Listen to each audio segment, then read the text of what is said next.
Bu Obod mahallasi. O'zbekistonning eng olis hududlaridan birida joylashgan. Bu yerning yoshlarini esa oddiy so'z bilan ta'riflab bo'lmaydi. Har birining o'z hayoti, o'z orzusi bor. Film esa aynan yoshlarning hayoti, ularning quvonchi, kurashi va umidlari haqida.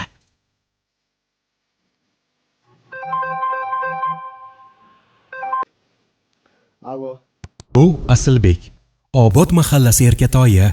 Uni mahalladagi magazinchi Anora xoladan tortib, qishloqdagi barcha yaxshi ko'radi.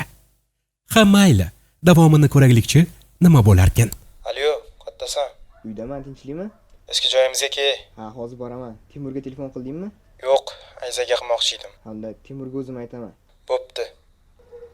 O'g'lim, tovuqlarga don berdingmi? Ha, hozir beraman.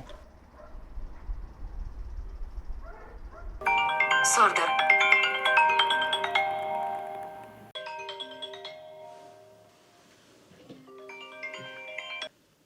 Alo, Ture. Nega?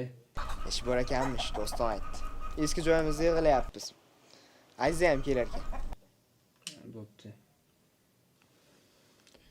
Bu Timur, dadasining erkatoyi. Uning bir kunlik qiladigan ishi kursga boradi, zeriksa reels ko'radi.